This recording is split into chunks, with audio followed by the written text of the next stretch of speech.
15 दिसंबर 1873 की शाम थी। बंकिम चंद्र चट्टोपाध्याय उस समय बंगाल के मुर्शिदाबाद जिले में डिप्टी कलेक्टर के पद पर कार्यरत थे। उस दिन जब वे अपनी पालकी में घर लौट रहे थे, तब पालकी रास्ता भटक कर एक ऐसे मैदान से निकलने लगी जहां अंग्रेज सैनिक क्रिकेट खेल रहे थे। मैच का नेतृत्व कर रहे कमांडिंग अफसर कर्नल डाफिन को यह नागवार गुजरी कि एक भारतीय अधिकारी की पालकी उनके मैच के पास से निकले। उन्होंने बंकिम बाबू को जबरदस्ती पालकी से नीचे उतार लिया और अपमानजनक ढंग से 4-5 घूंसे मारे।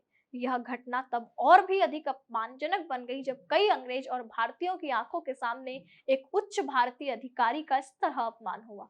अगले ही दिन 16 दिसंबर 1873 को बंकिम चंद्र ने कर्नल डफिन के खिलाफ कोर्ट में शिकायत दर्ज करवाई।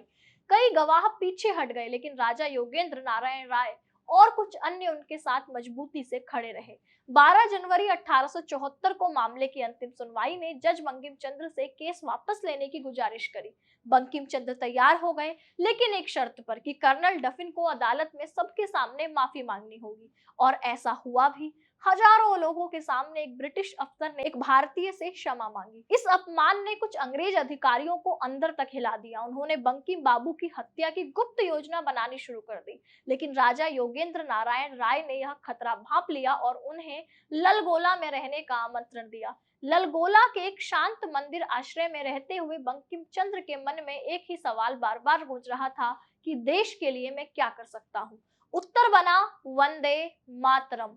31 जनवरी 1874 की रात बंकिम चंद्र ने कलम उठाई और लिखा वंदे मातरम। यह सिर्फ एक गीत नहीं था, यह उनके आत्मसम्मान, अपमान और देश प्रेम से निकला हुआ आह्वान था, जो आने वाले हजारों क्रांतिकारियों के लिए प्रेरणा बन गया। इसके बाद बंकिम चंद्र ने अपना प्रसिद्ध उपन्यास आनंद मठ लिखा और इस उपन्यास का ही यह हिस्सा बना वंदे मातरम, जो 1882 में पूरी तरह प्रकाशित हुआ। ब्रिटिश सरकार इस पुस्तक में छिपी क्रांतिकारी भावना से घबरा गई। उन्होंने बंकिम चंद्र पर मानसिक दबाव डाला कि उपन्यास में बदलाव करें, लेकिन बंकिम चंद्र ने 1885 और 86 में सरकारी नौकरी से इस्तीफा देकर लेखन को ही अपना धर्म बना लिया। उनके शब्दों ने इतिहास रच दिया और आज वंदे मातरम भारत का राष्ट्रगीत है।